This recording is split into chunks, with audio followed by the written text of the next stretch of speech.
Yes. So Jasmine, would you like to introduce yourself first in Sure. Arabic? So I'll just say Jasmine is American, but she's learned Arabic. I think she knows more Arabic than I do, so she's gotten pretty good. So you'll get to kind of see another American who speaks Arabic. So introduce yourself to us. Sure. شكرا يا جاش. أنا اسمي ياسمين زي ما حكى جاش. أنا أصلية من أمريكا. بس سكنت بالأردن لمدة 2 سنين ودرست اللغة العربية هناك وكمان كنت معلمة إنجليزي. شو كمان؟ درست لغويات بجامعة أو أعلم اللغة or linguistics بجامعة فلوريدا. أنا شوي متوترة حلا فشكرا عشان تكونوا صبورين معي. وشو كمان بحب القهوة العربية أكثر من أي شيء بالعالم فشكرا للعرب. وهيك أنا كتير مبسوطة أكون موجودة اليوم. There you go. Awesome. Yeah. Praise God. So أهلا وسهلا. أهلا وسهلا. So, أهلا فيك. and some of you guys from the Gulf, Al Khalij, you guys have to write some of the Khaliji Arabic down there, some of the Gulf Arabic for her. So add on some of that as well to the Levant Arabic, so Levantine Arabic. So get a little mixture of all of them.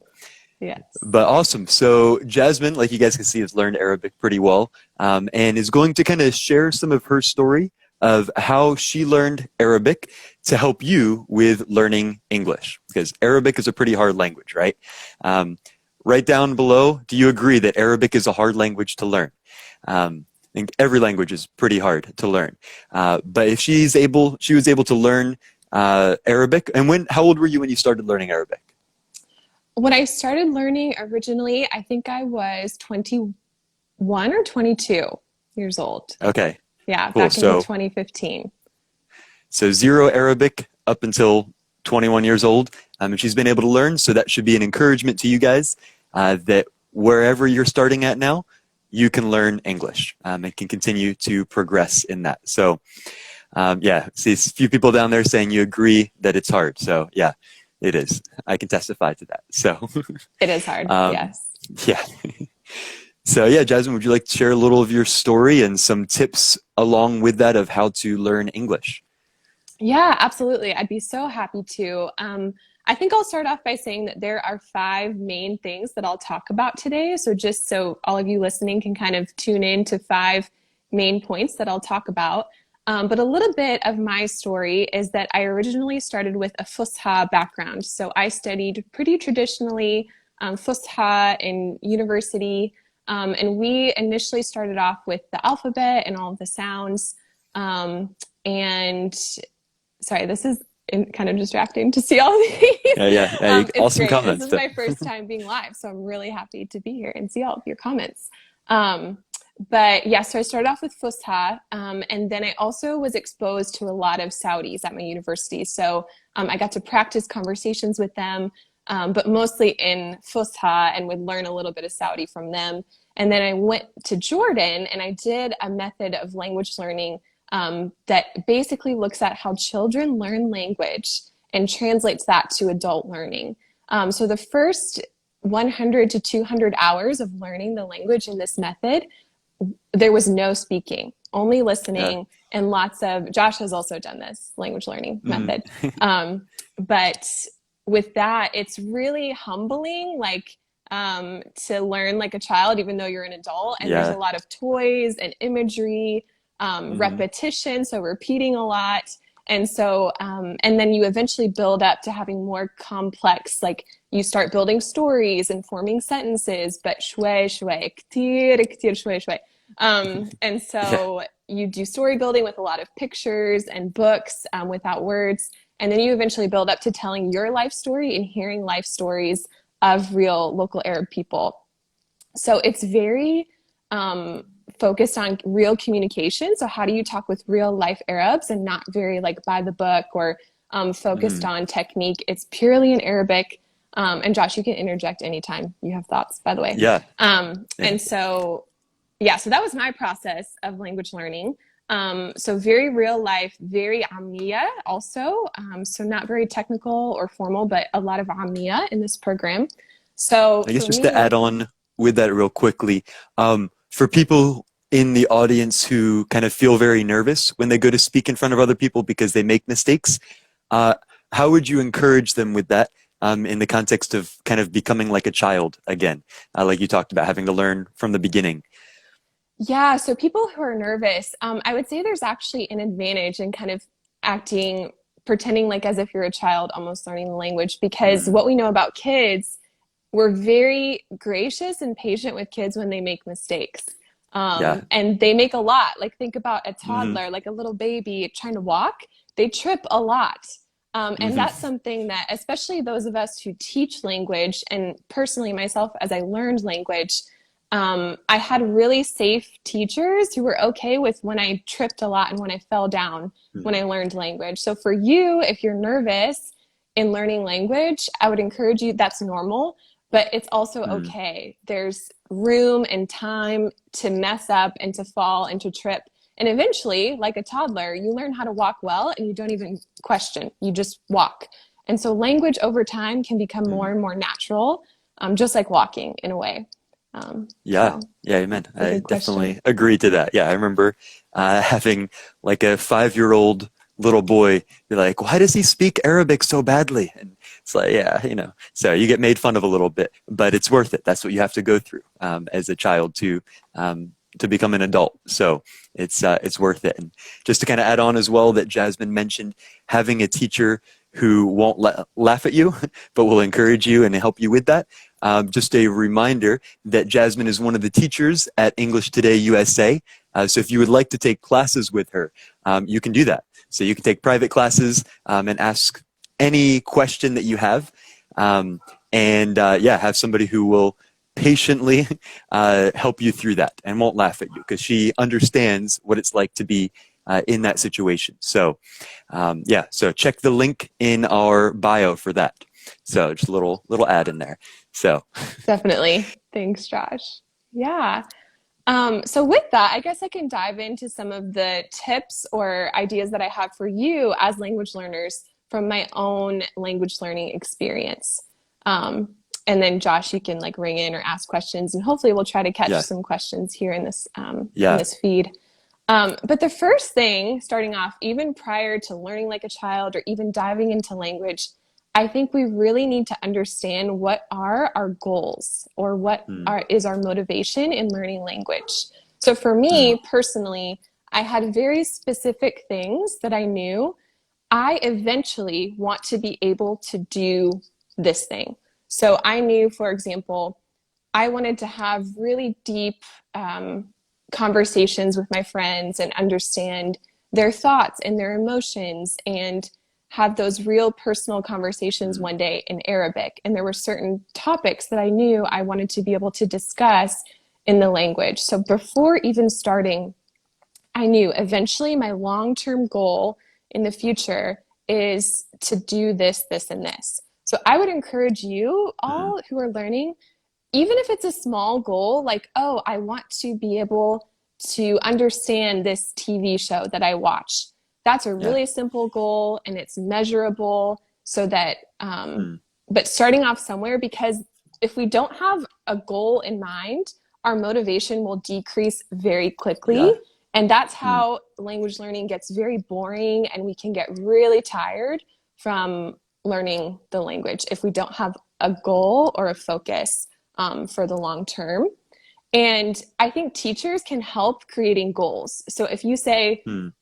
بس بدي أتعلم اللغة الإنجليزية بس ما بعرف Yeah. كيف وين أبلش, talk with your teacher because we have ideas of where to go in language and based on your level and based on your life. Because, for Mm, example, you may want to say, I want to have a 2 hour conversation with a native speaker in English, but you have no native speakers around you.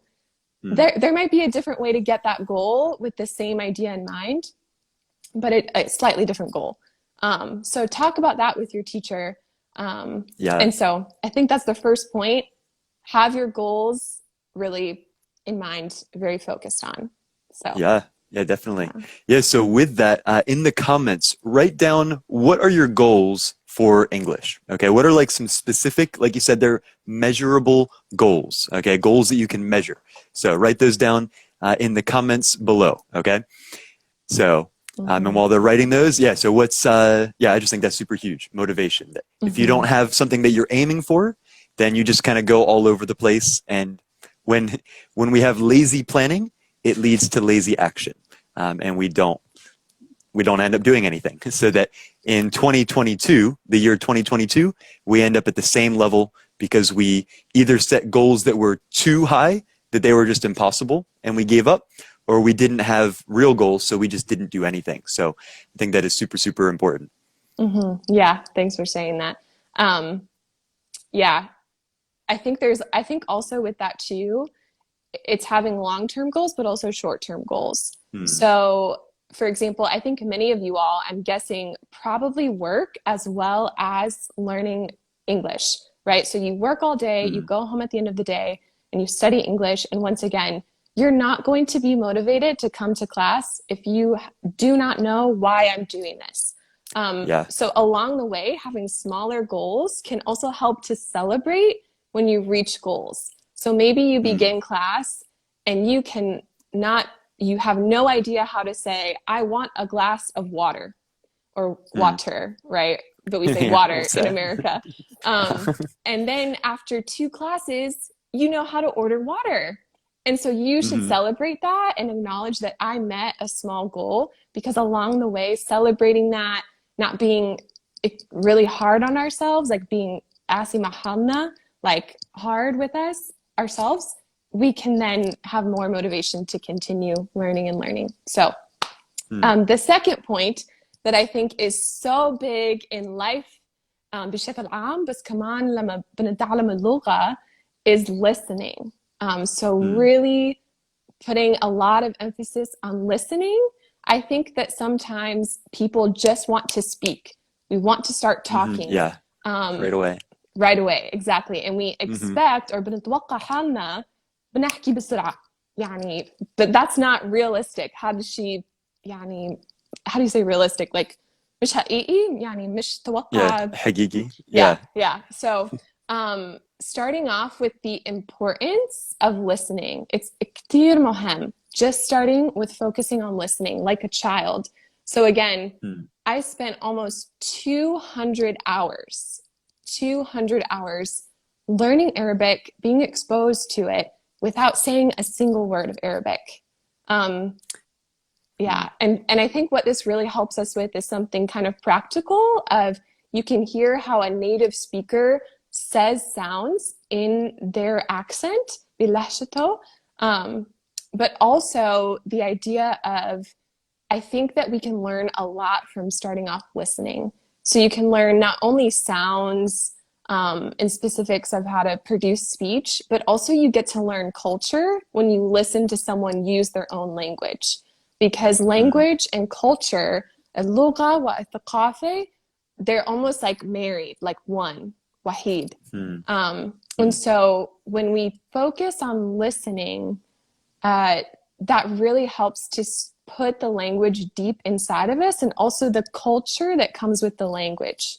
And also, so you think it's important for people to, like, when they're learning English, to get engaged or like kind of expose themselves to American or British culture? You think that's a pretty important step? Very important, yes. I think also too, listening is a good way to practice language without being very active. If, for example, you're really tired one night, but you want to put on a podcast or watch a show in the language, you can, it's your brain is storing that, mochak is like putting that inside over time. And also too, you're getting cultural stuff there without having to take notes or be in class. So I think that listening is a lot more important than we expect usually. So yeah, definitely. I think that's always like all the skills. People always say, should I focus on listening or speaking or grammar and vocab? But it's like, it's kind of like saying, do I focus on my left arm or my right arm or my right leg or my left leg, right? Like they're all connected. We need all of them to really be a full English speaker. So, yeah. Definitely. Yeah. And also too, I think it's really important. I said this earlier, but when we're learning another language that has sounds that are very different from our own, sound is really important for meaning. So for example, sometimes I know, especially with American English speakers speaking in Arabic, they can say a lot of sounds like the ha versus the ha, and they might switch those around in different places, and they maybe think it's not that big of a deal, it's not very important, but that's actually really important for the meaning of a word. Yeah. And so it's similar, I think, across language, trying to accurately understand sound and produce sounds is really important to the meaning you're trying to say or communicate. Yeah, yeah, definitely. That's something that like a lot of the videos that I post on Instagram have to do with words that are almost the same. It's just a little difference, a small difference that changes the entire meaning. So like talking about hill and hell, like that's a really important difference, but it's only I and eh, which in some languages is the same thing. So yeah, that's super important. Exactly. Yeah. So if I say, oh, today I want to go to hill or hell, right? Maybe you don't have enough grammar yet. Someone listening is going to say, like, oh, شو عم تحكي? What are you saying? Yeah, that's a problem. Yeah. So that's really important. Yeah. That's a great example. And you think just kind of by listening more and more and more, that'll help people to be able to kind of figure out those differences and imitate those? Yeah, I think so. It takes time because I think our ear has to become like متعود على الأصوات, like get used to sounds. But the more and more exposure you give yourself over time, I think that will start to make a difference. You can see the difference between this sound or this sound, or perhaps maybe you hear sounds and it's very difficult for you to understand the difference between this sound and this sound, for example. That's a good opportunity to reach out to talk with your teacher, for example, or someone that you know who speaks English, to say, I hear this sentence on this show, بس أبداً مو فاهمة شو المعنى. So I don't understand the meaning. That's a good opportunity to say, bring that to someone and they can help then get the difference. شو المختلف بين الأصوات. So yeah, because I think that's something where it's hard to figure out and understand a lot of those things by yourself. Typically, it just helps a lot to have somebody to ask and be like, wait, is this the same as this? And am I saying this word correctly or not? Like that was something that I had to do, or still have to do a lot with my Arabic teachers, is saying, okay, like I'm going to say this word with ha and this word with ha. Like tell me if I'm saying it the right way or not. Just because like to us, our whole lives, we haven't needed to tell the difference between them. They've been the same thing. And suddenly they change the meaning completely. And so just having somebody to kind of correct you and say, actually, you're saying the same thing or you're doing it correctly is really, really helpful. You can't really get that anywhere else. So having a teacher like Jasmine can help out a lot. Exactly, yeah. Or like Josh, the sheikh in teaching. I don't know about that. Yeah, and with that too, learning language with people, right? So instead of just sitting at home listening, like you're saying, to a lot of sounds and shows, even though that can be really helpful, I think the most helpful is actually learning with a person, which is why language teachers exist. Because also too, the purpose of language is to communicate with people, to have relationships with people and talk with people. And so learning it with a person is more important than I can say. So yeah, yeah, also, we're reading through your guys' comments. Can't respond to all of them, but try to get to some. Some people have asked if you can read Arabic. So can you read any of the comments that are in Arabic? So I can read Arabic. I'm very slow when I read. So all these are going very fast. So I try to read some Yeah. Arabic and then I'm like, I read one word and it goes away. But yes, I can read Arabic very slowly. Yeah. There you go. Yeah. Which that's where everybody starts, right? We, as Exactly. children in our first language, we read very slowly at first, and then we just get more and more practice. So Yeah, it's cool. exactly. And on that note, Josh, I didn't plan to talk about this, but it's okay if different parts of your language are at different levels. So what do I mean by that? يعني شو يعني قصدي إنه like for example I can speak really well. Like the strongest thing that I have is my listening. So listening is the best for me in Arabic. Second is speaking. Third is reading, and fourth is writing. So I am still like a baby. أنا زي بوبو بالنسبة للقراءة, like in reading. I'm very slow. I'm like 5 years old with reading. But maybe I'm like 13 years old with speaking, for example. Okay. So to also remember, it's okay if your different parts of your language are at different places. They don't all need to be at the same level as we learn. So yeah. Yeah. And it also depends on, again, going back to your goals. If your goals like are, if you want to go study at a university, obviously reading is going to be really, really important. But if you barely read in your first language, in Arabic, then it may not be as important in English. So yeah, it depends on your goals with that. But yeah, good point. yeah, exactly. How are we doing on time? Can I keep going? Yeah, you're good to go. Okay, So good. yeah. The third thing I think is important is to understand where to rest, or like when like to rest مرتاح نرتاح. Yeah. نرتاح وين نرتاح لما بنتعلم اللغة, وين بدنا يعني like challenge ourselves. Or I think sometimes, for example, your personality الشخصية كتير مهم for language learning. نفهم حالنا وكيف هذا الشيء يساعد التعليم, like helps us to learn, and also where it makes it difficult to learn. So for example, I am someone that I do not يعني ما بحكي كتير, ما بستخدم كتير كلمات على طول, وكل مرة بشوف هذا أنا بحكي بفضل أسمع مثلا. So for me, with learning a new language, it was hard for me to just speak, to just say words. حتى إذا كنت شوي خايفة أحكي إشي عشان أكون غلطانة وهيك, بس لسه I had to kind of push myself or force myself to just speak when it came time to speak.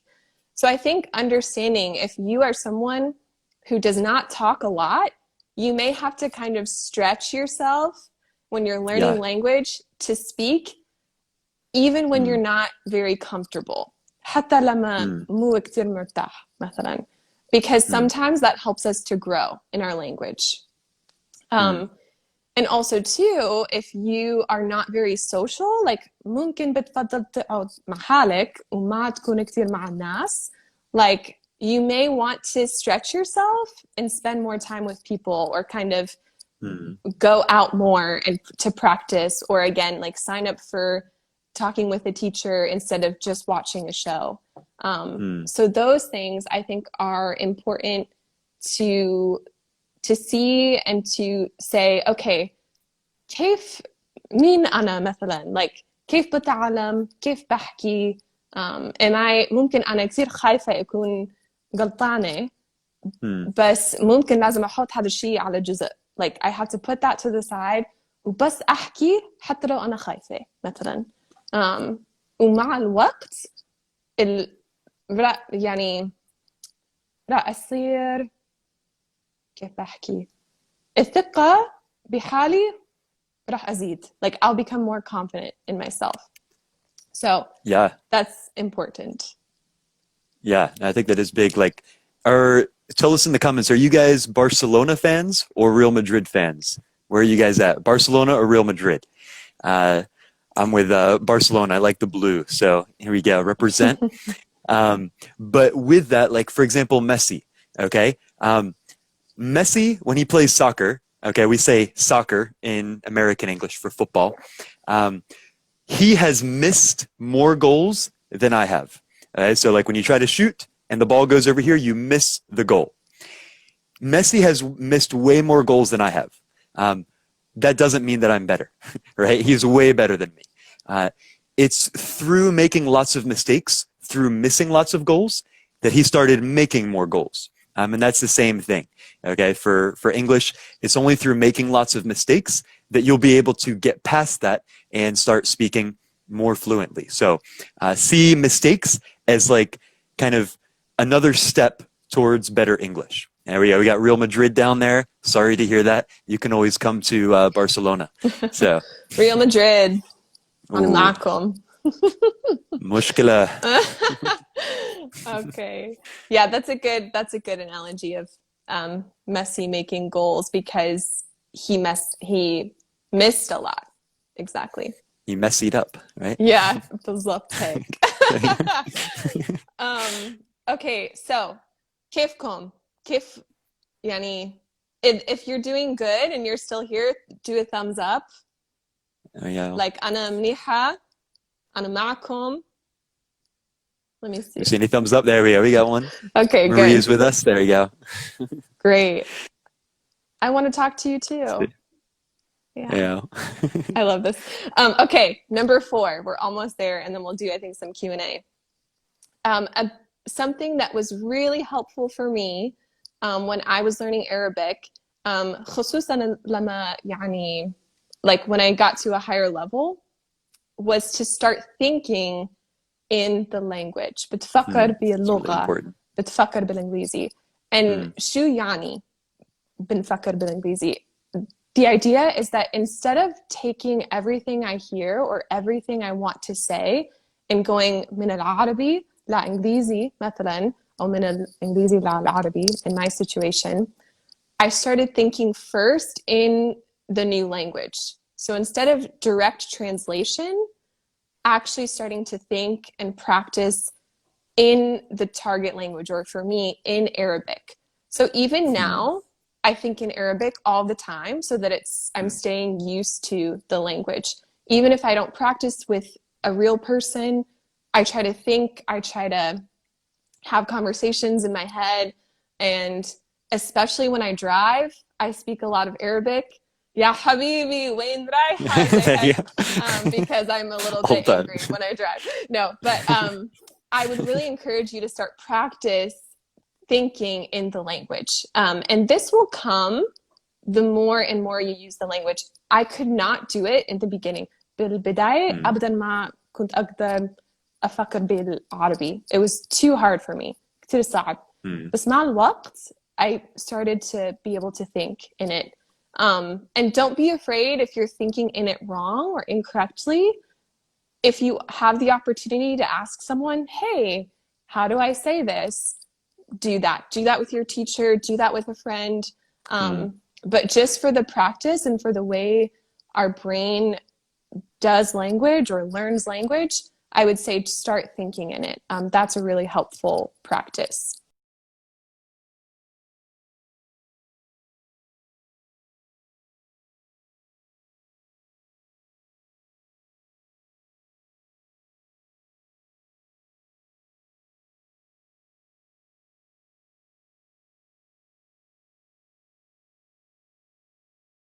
Harder at times.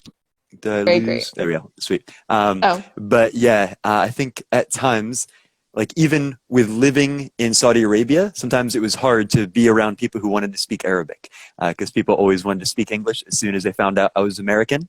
And so just to get speaking practice, I had to do a lot of just thinking in Arabic. And for me, like it was really important just even talking with God in Arabic, just in my mind throughout my day, because God understands all languages. So he can understand my mistakes and what I mean. So that was just really helpful. And I definitely encourage everyone to try to change your brain to think in English, because that gives you free speaking practice. So, but what do you suggest for like when people say, I want to think in English, but I can't. It's really hard to. What would you suggest as like a tip for being able to make that transition instead of just constantly translating? I think start small. Like, don't expect yourself to have a full-on conversation when you first start to think. So I think practically a good place to start is just words or vocab. So, for example, when you look at something, try to say, okay, I see a chair, for example. Just really small, basic things. And giving yourself time that, like, anyway, start small. So I would say start with vocab. And the more you look at something and start, instead of saying, oh, for me, because I speak English, that's a chair. Oh, instead, هاي الكرسي, for example. هاي سيارة. So even if it takes some time to like, oh, I think in English first and then I have to switch, but the more you do something small like that or simple like that, it might come naturally. بشوف سيارة, for example. Oh, I didn't think in English that time. So starting small. Starting small. Would you do you have any really tips for that same question? Yeah, I think that same thing, like, starting small with just things around you. I think it's really helpful. Just when you're sitting in your room, just look around your room and start describing it in your mind. So same thing. Yeah, you just look over there, you're like, there's a light. There's a table. Like, the wall is blue. Just kind of little things like that to start training your brain, but say that in your mind, not out loud. Things like that can help to train your brain to start thinking in the language. So I think that's really helpful. Somebody in the comments mentioned putting yourself in different scenarios. So thank you for that suggestion. Yeah, I think that's really big as well, to even just imagine yourself being at Starbucks and ordering coffee, and just think about that in your mind. Think about that conversation. It can really help you as like a step towards doing the real thing. Exactly. Yeah, that's a really good point of put yourself in situations. اتخيل الموضوع مثلا. So that's really good. Okay, so for the last one, it's more of a simple point, but your teacher is there for your success. So really use your teacher for your benefit. And what I mean by that is talk to your teacher. Let them know, for example, if something isn't working for you, مثلا يعني ما بتفضل الطريقة إنه like you did a lesson or something like that, tell them that. Tell them what you need. Talk to them about your goals. Tell them what you're afraid of. Really just communicate with your teacher about your process, about what you like, about what you don't like. We are not afraid to hear what you want to work on. We are not afraid if you don't like something, if something isn't working for you. We want to be responsive to you as a learner because that's how you're going to learn. Our goal as teachers is for you to learn language. So we are trained in different ways to help you do that. And it's not like we have one way and it stays this way and it never changes. Talk to your teacher about how you want to learn. If you are, again, you say, okay, I don't like speaking, I don't like being with people, help me with that. Just say it. بس أحكي هذا الشيء. And we will help you. We want to know those things. So I think it's really important. I've had many times, especially when we talk about motivation and goals, many times in my journey of learning Arabic where I was really frustrated and kind of معصبة شوي. Like, because I felt like my teacher was trying to go one way and I said, بحتاج هذا الشيء ما بحب هذا الشيء بدي هذا الشيء ومثلا كذا زي هيك. And they did not respond to me and change. And so my language suffered from that. I did not improve sometimes with that teacher. So it's really important to say what you need and what helps you and just say that mubashara with your teacher. Especially Americans, we're a lot more direct than Arabs. Yeah. So it's okay. بنقدر نتحمل هذا الشيء نتحمل. Like, we can handle this. We can carry this. So I think that is really important when learning a language. Yeah, no, that is That's what huge. I Yeah, have. that if Yeah. it's better than, like, sometimes the problem is that you just think about all the issues, and then you just say, I can't take classes anymore with this person. But if you speak about it, then you can actually try to solve the problems, because something that might be like perfect for another student might not be as good for you. So you have to kind of just let the teacher know what you want. And so that's something when you sign up for classes with English Today USA, we have a little section there to say what your goals are, what you want. And then we encourage you, when you take classes with Jasmine, to just tell her afterwards, like, hey, this didn't really help me out too much. I don't really like this. I would rather do more of this. And that will help you out a lot. So be honest. It's okay. We can handle that. So Exactly. Yes. cool. And those were my tips. So All right, awesome. So you guys give a little clap emoji. Thank you, Jasmine, for sharing all that. It's pretty شكرا awesome لكم. to hear that. And yeah, so just kind of for a little bit, we can answer some questions from you guys. So if you guys want to send us some questions, we'd love to try helping with those. So one that I saw people ask a lot, and somebody sent this question earlier. What about like British English and American English? It's always kind of a common question. Are they as different? So from your experience with learning Arabic, are British English and American English like very different, like the different dialects? Like you have the Moroccan Arabic and the Saudi Arabic. Are those American and British English, are they that different, or what's that like? Yeah, that's a great question. For me, and Josh, I would love to hear your answer too.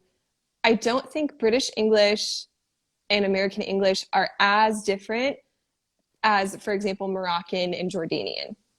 I think that when you get more into North Africa, there's a really big difference the further you go away from the Levant, for example, or even the Gulf.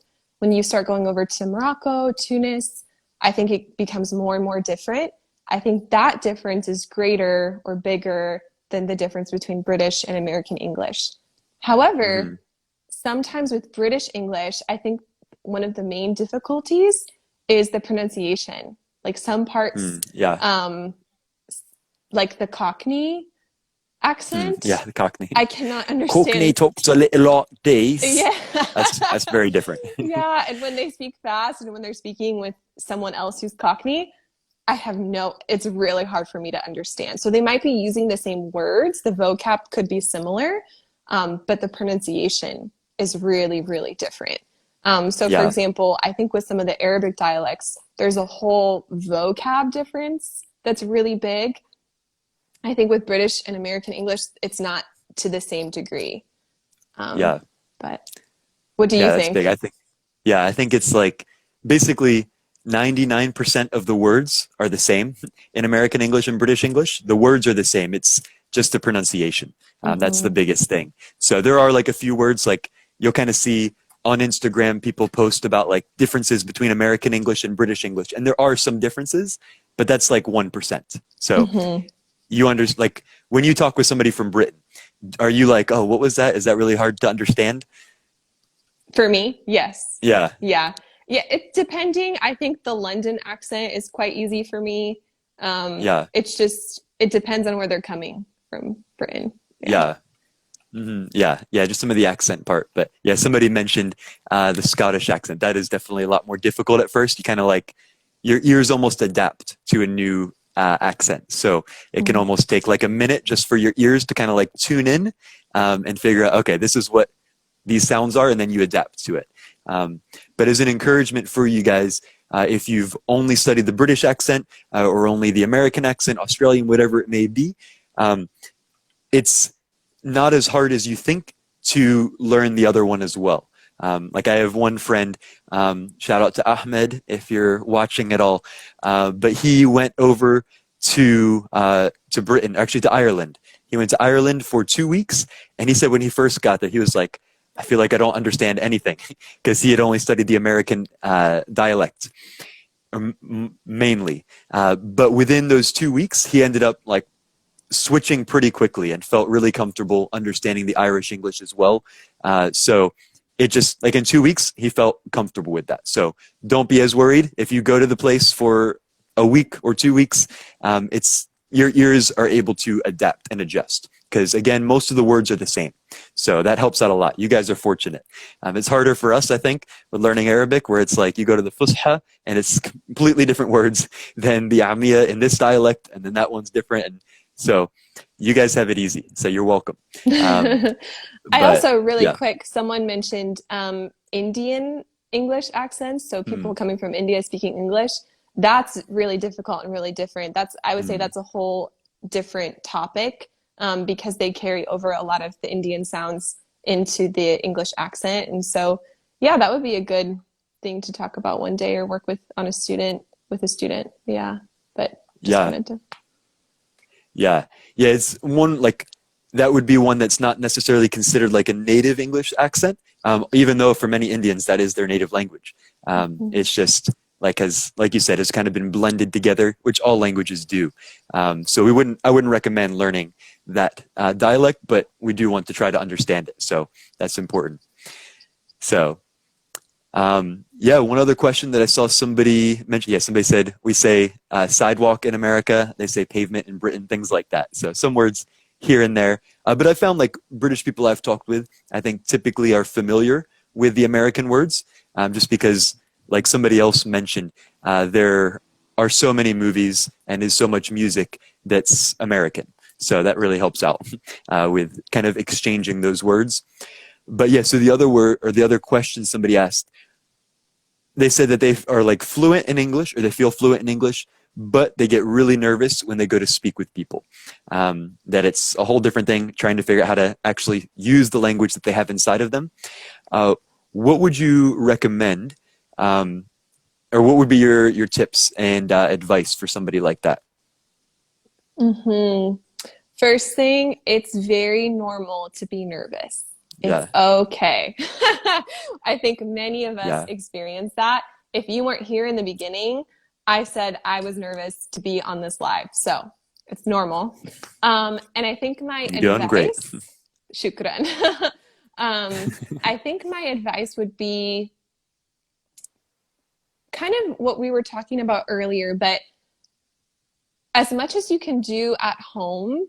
So for example, if you get online, even if it's like a chat, like maybe you don't see the person, but find something that kind of helps you chat with someone without being face to face if you're really nervous about that. Or a lot of listening practice can go a long way or really help when you do end up wanting to speak.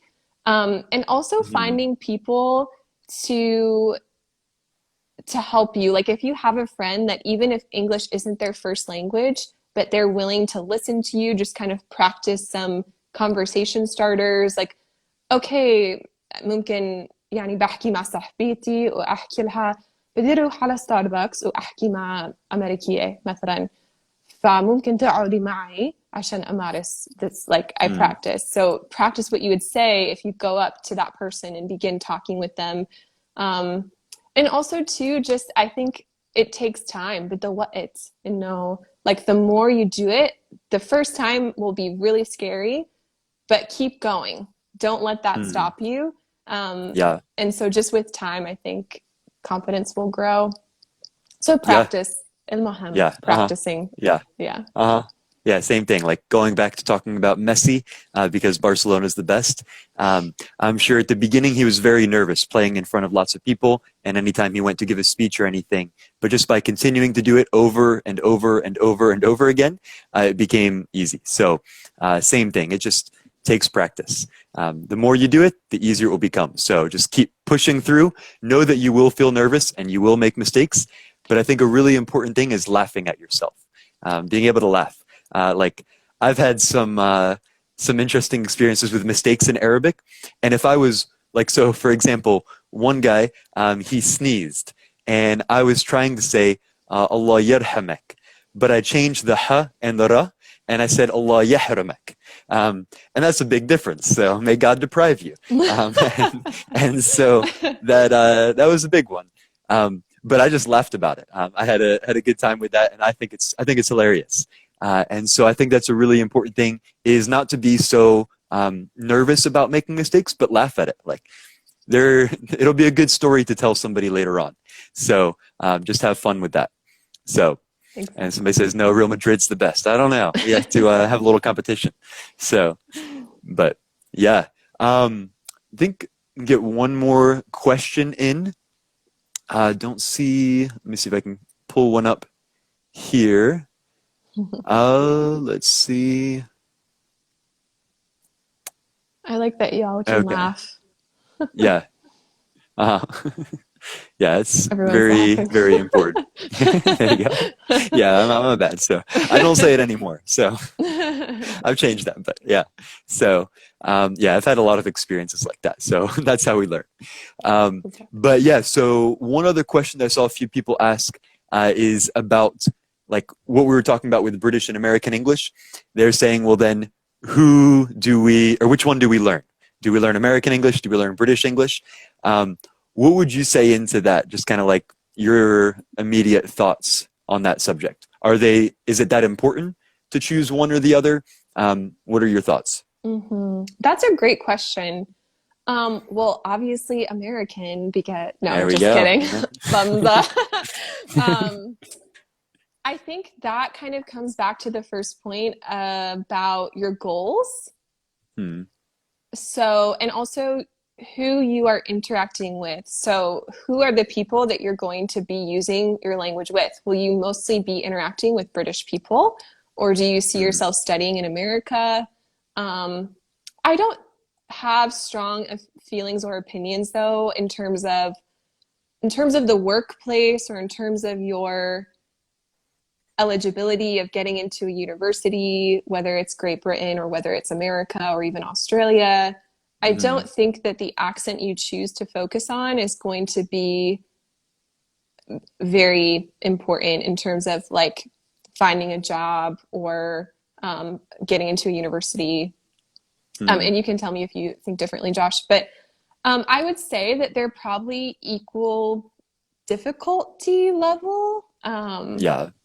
I think both of them, when native to native speech is happening, there's a lot of different sounds that go on that it can be kind of challenging, but in both accents. So in short, I would say it's not super important which one you choose. It might just be a preference thing, and depending on who you want to interact with. Yeah. That's my opinion. Yeah. I think that like something that was really helpful for me, because that's something that like can stress me out at times, seeing how many Arabic dialects there are, and how like I was in Saudi Arabia for a while and learned some of that dialect. Then I went to Jordan and they just kept saying, oh no, you don't say that word, we say this word. And then I came back to Saudi, like, no, you don't say that word, we say this word. And so just kind of this constant back and forth. But what somebody told me is just see any word you learn in any dialect as like another word to add to your bucket. Another word that you have there now, and you can understand it, you can use it. And so I think just seeing it that way of like anything I learned from American or British English will help me. If you do know that you're going to go to America, definitely learn American English. If you know you're going to live in Britain, focus on British English. But yeah, either one is going to help you. And I think one important part with that is that there's not one British accent, there's not one American accent. Like especially in Britain, they have like every city has its own accent. Everyone's a little different, and people can kind of even tell where you're from based on your accent. In America, there's some of that. I think less so, more of just South, and then a few more regional spots with that. But what I would recommend is try to focus on one of the more standard general accents. So like if you are going to learn American English, try to find an accent that's like pretty typical, pretty standard, kind of like what you would find in the news. What they use there, what you find in most TV shows, just the general accent, try to stick with that. Because like the Southern English is awesome, is great. But if you don't get it perfect, it sounds really weird, okay? When it's a very specific dialect, you have to perfect it to sound normal in it. But if you go with the general standard one, whether it's standard American English or standard British English, either way, people will be able to understand you. And when you learn the general one in the general British accent, everybody or most people in America will understand you pretty easily, and vice versa. Vice versa means and the other way as well. So yeah. So I think anything you go with will be helpful. One thing is that there just are, in general, there are more movies and there is more music in American English just because the number of people, right? There are like over 300 million Americans, and I think like 80 million or something like that living in Britain. So there's that aspect as well, just sheer numbers. But a lot of it depends on your goals. Where are you planning on going? But either one will help you out a lot. So exactly.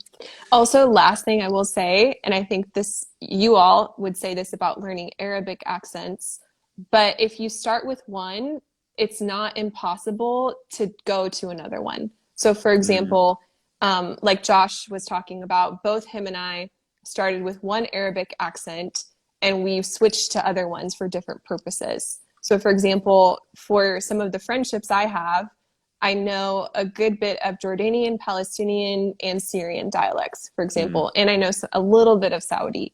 And so the same thing, if you start focusing on the American accent, for example, and the more you go into the language, or maybe you have an opportunity in Great Britain or something, it's not going to be impossible to switch over. And it's not a bad thing that you started off with the American accent. It can be really easy to switch. Even if, for example, you speak with an American accent, but people will, like Josh said, will understand you. And you can just work on then, for example, if you have to switch to the UK or to Britain, then you can just practice then understanding the British accent if that happens in your life. So it's mish ala fadi if you like start with one accent and end up having to switch it. Yeah, amen. Awesome. Well, yeah, thanks for all of your tips and advice and everything. Awesome having you with us. All you guys show in the comments that you are thankful to Jasmine for everything. And just a reminder again, you guys can take private one-on-one classes with Jasmine. So if you go to, somebody asked before, where's the link? If you go to our page at the top, you'll see the link, and it'll like lead you there where you can buy a package. Then after that, you can choose the teacher you want and the times. And it's also in our story. So you can check out either of those. And I definitely encourage you. A lot of things we're saying, like we're not just saying take English classes because we're teachers. We're saying it because we were students. And I know that if I hadn't taken classes with an Arabic teacher, I wouldn't have been able to get to where I am now. And I still try to take classes because I still need to keep growing. And so it just helps you learn a whole lot faster. It makes everything speed up. So we strongly encourage that. And you can do that with Jasmine. So, and then Jasmine, would you want to give any last words in Arabic? Oh, anything? Sure. I mean, Can't put you on the spot there. Sorry, no, that's okay. شكرا كثير لكم. شرفنا أكون موجودة معكم. ويعني إن شاء الله بنقدر نساعدك مع اللغة. فشكرا كثير. Okay. الله معكم. الله يوافقكم. And all those. So, okay. Perfect. Awesome. Well, thanks for your time, Jasmine, and thank you guys all for joining. It's awesome. We're reading through your comments the whole time, and I really appreciate all of your guys' input, your thoughts, your claps, your thumbs up, your laughing emojis. All of those are awesome. So thank you guys for that, and we hope to see you guys soon. So God bless, grace and peace, and see you guys at some point, Lord willing. Okay? Yes, thank you guys. See you. See ya.